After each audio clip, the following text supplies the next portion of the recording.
What is language? What is meaning? And how does language come to have its meaning in the first place? Today we're going to look at probably the most influential philosopher of all time to write on this subject, Ludwig Wittgenstein. We're going to focus in on his second great philosophical work, The Philosophical Investigations, where he really tries to focus in on the question of what is a language and how does it get its meaning. Wittgenstein is looking at previous theories of language and meaning and basically saying they all try to claim that language has this or that basic purpose or essence. And Wittgenstein's going to say language doesn't really have a single essence. There is no one way we can sum up what language is all about. Nevertheless, he's not going to say that language doesn't have any meaning as a consequence. Rather, he's going to make sense, or try to make sense, of what language means without thinking of it as having a single essence. Okay, that's where we're going to be going. Let's get straight to it. Wittgenstein was working on the philosophical investigations through the late 1930s and 1940s,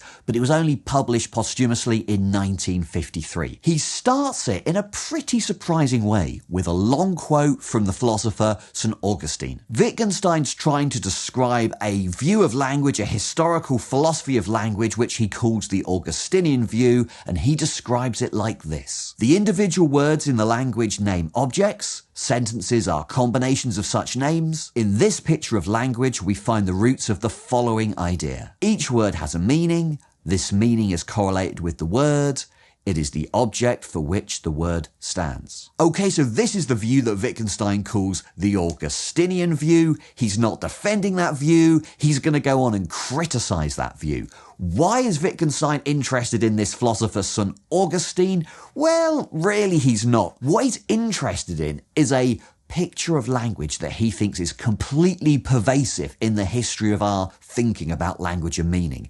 When we start thinking about what language means, we tend to think, oh, here's a word, and the word picks out some object in the world, and sentences, they're just kind of combinations of these words. So kind of ultimately what language is doing is it's describing the world, it's picking out objects in the world. Wittgenstein is going to say that's not how language works. Or rather, sometimes language works like that, but that's not really the main story about how language gets its meaning. So first up, let's just say a little bit more about what Wittgenstein has in mind by what he's calling the Augustinian view of language. So the basic view is that words stand for objects in the world, and a word gets its meaning by correlating the word with an object. And on this picture, how would we explain these meanings to one another? How would we learn a language in the first place? Well, says Wittgenstein, ostensive definition is going to be the key to this theory of language. What's an ostensive definition?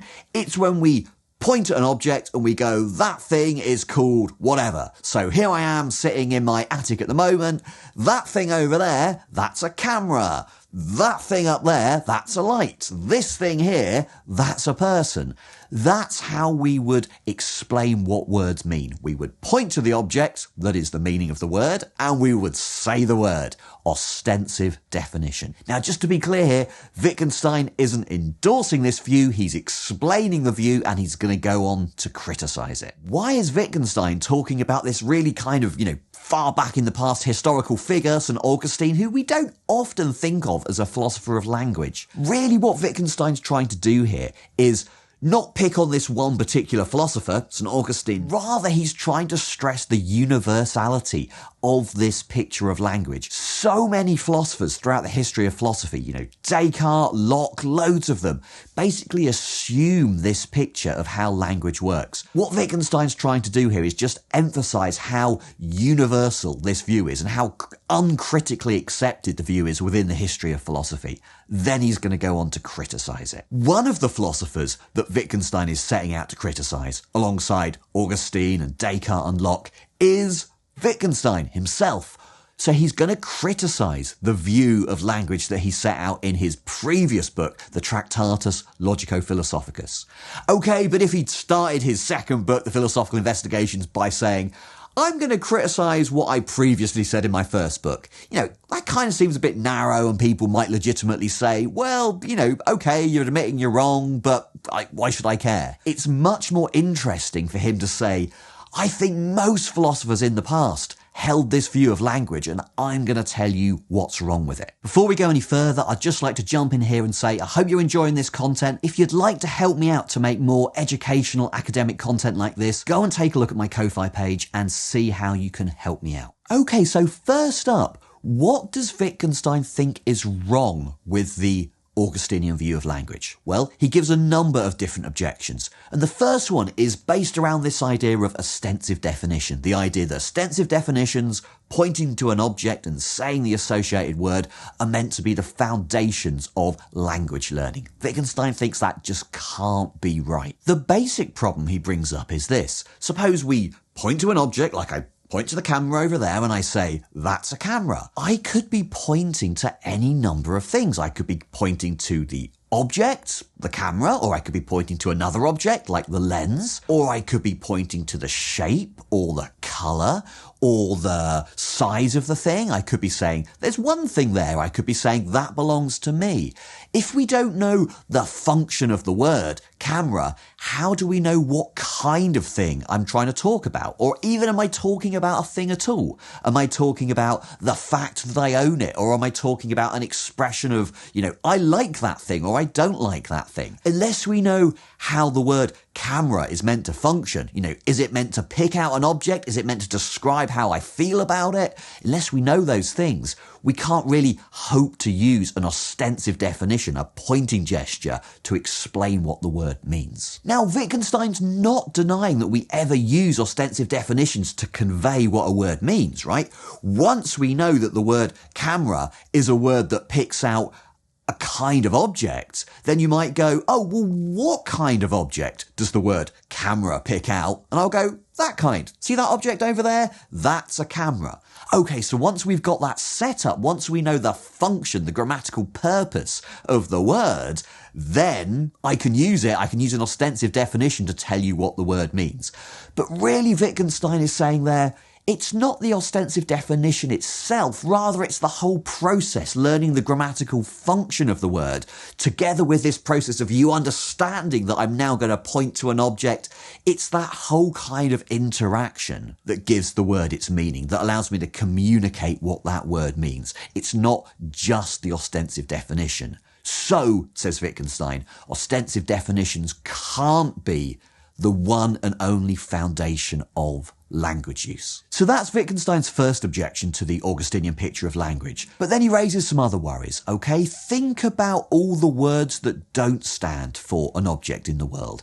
Let's just take one particular example. Names that don't pick out a particular existing object. Names like Robin Hood or Superman. They name fictitious entities, right? I can't point to any particular existing person and say, oh, that's Robin Hood. I can point to a story or a picture or whatever, but, the word Robin Hood doesn't pick out the picture. It's not like the picture is called Robin Hood. Robin Hood is the name for a person who maybe existed in the past but doesn't exist anymore, maybe never existed at all. Superman doesn't pick out any existing entity. It's merely a fictional creation. Okay, so if the word is meant to stand for an object in the world and there's no object in the world, what on earth does that word or that name mean? So this is the problem of empty reference or fictional names or, got lots of different names. What Wittgenstein's pointing out here is that even in the case of words that function grammatically as names, their purpose is usually to pick out a particular person or object. They needn't do it,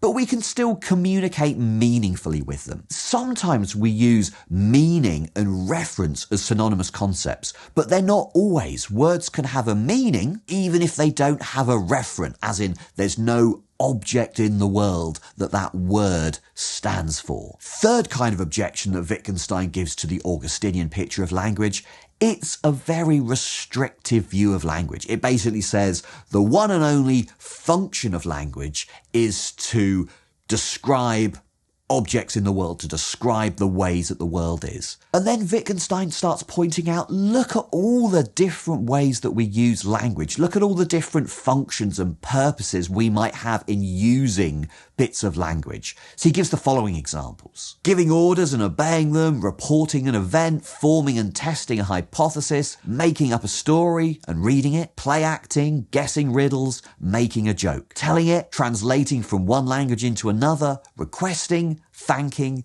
cursing, greeting, praying. Okay, so this is just a list of a whole bunch of different things that we can do by using language. What is the argument that Wittgenstein's giving here? Well, he's basically encouraging us to think about all of these different kinds of language use and saying, do they really fit this picture of taking a word and using it to name an object in the world? Not really. We're doing many different kinds of things with words, with, trying to communicate different things or bring about different effects in our audience, or sometimes just get people to laugh or whatever. It's very, very difficult to boil all of these very, very different uses of language down to just one function, like describing the way that objects in the world are. This is a technique that Wittgenstein uses again and again throughout the philosophical investigations. He's basically saying, look, your theory says that this thing works this way or that way, but just go out there and think about all the different ways that language gets used. It's going to be super hard to bring all of those diverse uses under one particular theory. So he's not going to try and do that. He's not going to try and give one theory that kind of unifies all of the diverse uses of language. He's basically going to say, let's just look at the way language is in fact used. We'll get into the details of what Wittgenstein says on those kind of issues later in the video, so stick around for that. Before we get to that, let's have a think about what Wittgenstein says about the relationship between language and the mind, our thoughts. So there's this idea of the Cartesian model of the mind. Cartesian meaning coming from Descartes. So Wittgenstein thinks the Cartesian model of the mind is an idea that underlies a lot of theories of language. Wittgenstein thinks it's pervasive, he thinks it's wrong, so let's see what Wittgenstein says about that. So according to the Cartesian model of the mind is like a private sphere. Here I am inside my own mind, inside my own head, and that's something that I've got access to, but you don't. You access your own mind, your own thoughts. I can't access your mind. You can't access my mind. The best we can do is communicate our thoughts, our feelings, our beliefs, etc. using language. So Wittgenstein's original target here in the philosophical investigation, St. Augustine, he wrote, I want to make my wishes known to others, but this I could not do because my wishes were inside me, while other people were outside and they had no faculty which could penetrate my mind. And along similar lines, here's John Locke. Words, as they are used by men, can properly and immediately signify nothing but the ideas that are in the mind of the speaker. Okay, so these are just examples of the kind of targets that Wittgenstein's got in mind. Descartes, Augustine, Locke, basically saying, here we have these private thoughts, these private ideas in our own minds. They're kind of locked away there, and it's language that we're using to label ideas in our minds and to communicate them with one another. Okay, so we've got two ideas there. One is private mental entities hidden away from everybody else. Only I can access mine, only you can access yours. And language is the bridge. Language is the tool that we use to communicate hidden private thoughts from one person to another. So on this view, the purpose of language is kind of not just to label objects in the world, rather it's to communicate thoughts from one person to another. It's like the bridge between hidden entities. And Wittgenstein thinks that's just not what's going on at all. All of this rests on a big philosophical misunderstanding, not just of language, but also of the mind. So Wittgenstein says, Augustine describes the learning of human language as if the child came into a strange country and did not understand the language of that country. That is, as if it already had a language, only not this one. Or again, as if the child could already think, only not yet speak.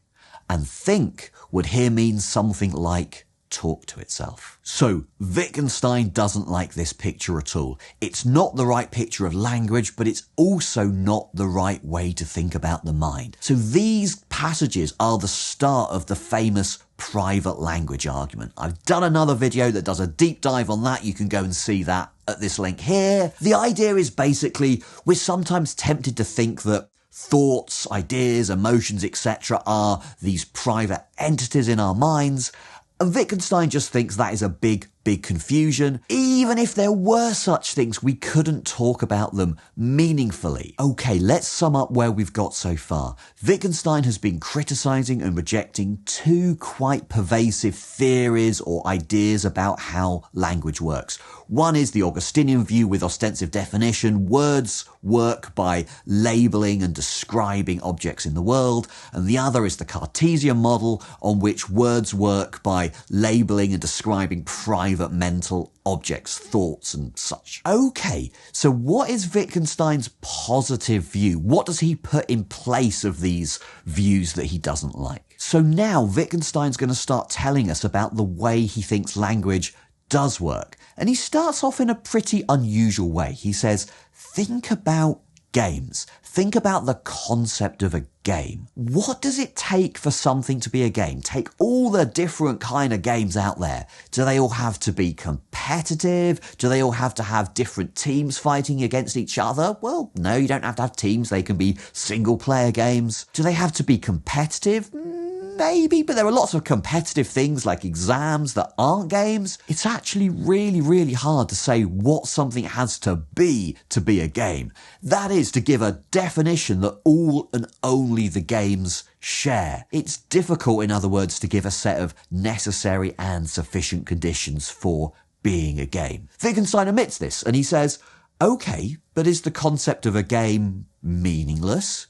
No, of course not. We understand perfectly well what we mean by a game. We understand what games are, even though we can't give a nice, sharp definition. The concept itself isn't nice and sharp. And his point here is that we don't have to have perfectly sharp, precise concepts in order for words to be meaningful. The concept of a game, it's what he calls a family resemblance. This idea of family resemblances is a pretty important Wittgensteinian notion. According to Wittgenstein, a family resemblance is a complicated network of similarities overlapping and crisscrossing. So for instance, I've got my mum's height, I've got my dad's chin, I've got my granddad's kind of pedantic streak. You know, these aren't features that are shared by absolutely everyone in my family. But anyone who knew my family well and then comes to know me will be like, yep, he's pedantic just like his granddad was. Or they might go, oh, you've got your dad's chin. Okay, so this is the idea of family resemblances. But there might be no one single feature that every single member of that family has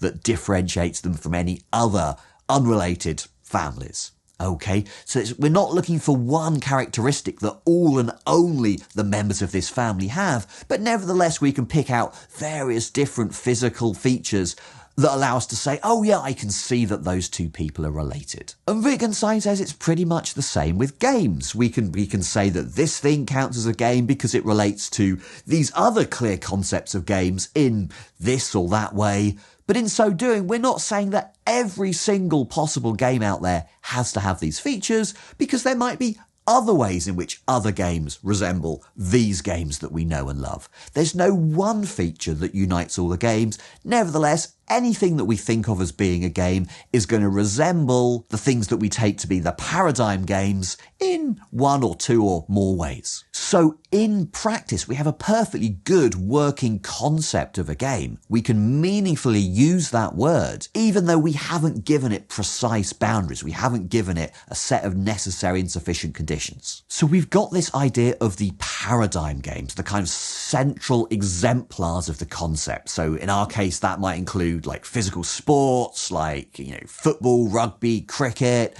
It might include the ball games that you learn when you're a kid, you know, you're growing up, you play these games with your family. These all count as paradigm games, paradigm examples of the concept. And then we can say, oh, this other thing, well, it counts as a game because it resembles this paradigm, and this other thing counts as a game because it resembles this other paradigm game, perhaps in completely different ways. So the concept is vague, we don't have to give it sharp boundaries for it to count as being meaningful. And then Wittgenstein is expanding this analysis not just to the concept of a game, but to the concept of language use in totality. Vagueness is an inherent feature of language, not just in the words themselves, but in the way that we use language. There is no precise definition of what using language is or the purposes that language can have. We use language in many, many different ways.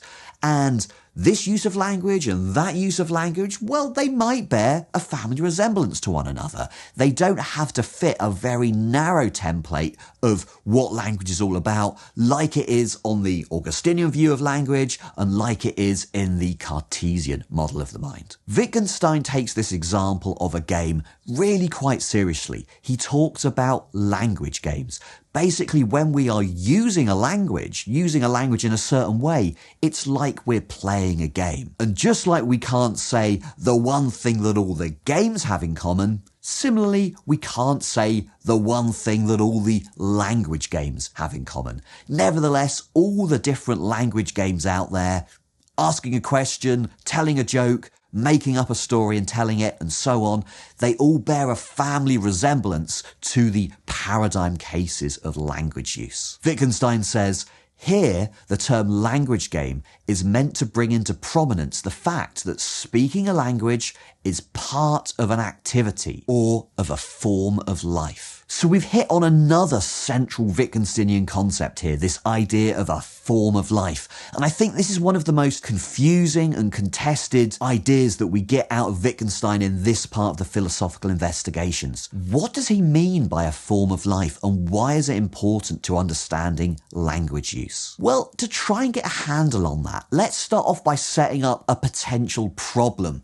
with this Wittgensteinian understanding of language. Games are governed by rules. That's really what makes them games rather than just like random doings of stuff. And similarly, Wittgenstein says, language games, language use, it's based on rules. Okay, but if that's the case, and we're taking this analogy with games seriously, the rules of the game, they're up to us. So if the rules of language are up to us, why can't we just change them willy-nilly? Think about what Humpty Dumpty says in Alice in Wonderland. When I use a word, Humpty Dumpty said in a rather scornful tone, it means just what I choose it to mean, neither more nor less. The question is, said Alice, whether you can make words mean so many different things. The question is, said Humpty Dumpty, which is to be master, that's all. So what's going on here? Wittgenstein wants to say, yes, we are responsible for the rules of language. The meaning of language is up to us, but me or you as individuals, we can't just use words however we want, as Humpty Dumpty tried to do. The fact that we use language in a meaningful way means that we have to have some kind of shared principles, and this is what he calls the shared form of life. One way of thinking about it is, it's the way we do things as a community of speakers, a language community. Wittgenstein says, if language is to be a means of communication, there must be agreement not only in definitions, but also, queer as this may sound, in judgments. So in order for us to use a language meaningfully, Wittgenstein thinks we first have to agree on certain basic things. And that doesn't mean that we have to kind of get together and say, okay, we agree on this, and this, now we can use language.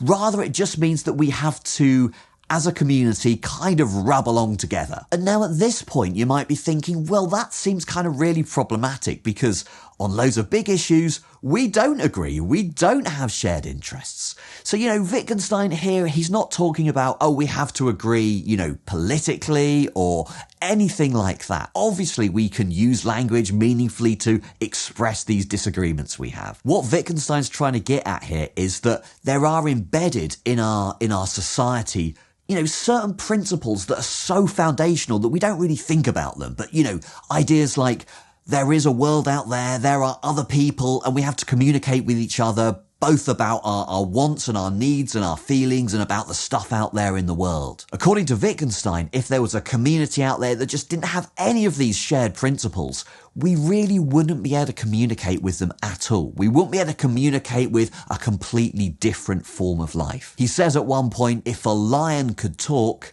we could not understand him. This is one of the most confusing things I think he says in the philosophical investigations. You know, are we saying that we are a shared form of life because we share a biology that the lion doesn't share? Or is it more to do with social and cultural principles? Different Wittgenstein scholars have taken different interpretations here. You know, Wittgenstein isn't completely precise in what he says. He doesn't set out his theory and try to avoid all misunderstandings. That's just not the way he does philosophy. So I think, you know, there is definitely lots of leeway to interpret Wittgenstein in different ways on this point, on this particular point about what he means by a form of life. But what we should definitely agree is that Wittgenstein thinks that form of life, whatever it means, is really essential to language having a meaning at all. And you know, Wittgenstein isn't really trying to give us a precise theory, a model of how language gets its meaning. Rather, he's trying to get us to go out there and look at how language is used in practice, and through looking carefully to understand how language gets its meaning, how all the different uses of language interact. He says, for a large class of cases, though not for all, in which we employ the word meaning, it can be defined thus. The meaning of a word is its use in the language. So this is probably one of the most famous ideas that Wittgenstein gives us, the idea of meaning as use. It's the idea that language gets its meaning not through describing objects out there in the world or through picking out private hidden ideas in our minds, but by being used. And because there are lots of different ways of using language, lots of different language games, there's not going to be one unified account of meaning. You know, language means this or language means that. That's how we understand it. Language isn't going to have this one unified essence. Really, Wittgenstein says, the best we can do as philosophers of language is to say, there's this language game here, and this is how this one works, and there's this language game over there, and that's how this one works. They're both language games because they bear a family resemblance to one another. What do they have in common? What is the theory of meaning that encompasses all of them? Well, that's where we can't really go. All we can do is describe how this one works and how that one works. And once we've said what their use is, that's really all we can say about the meaning of language. To attempt to go further than that, according to Wittgenstein, is really to fall into this trap of the Augustinian picture of language or the Cartesian model of the mind in thinking that language has this unified essence when it doesn't. Well, that's what Wittgenstein says. It's a really controversial view. Not everybody agrees with it. What do you think? Leave me your thoughts down in the comments. I'm going to try to reply to all of them. You know, I don't always agree with Wittgenstein on all this stuff, but I hope I've convinced you what a fascinating and influential philosopher of language he is. If you want to go on a deeper dive on some more issues that Wittgenstein brings up, go and take a look at this video over here. Thank you to all my Ko-Fi supporters for making this content possible. Thank you to you for watching this far. I really appreciate it, and I hope to see you back on Attic Philosophy soon.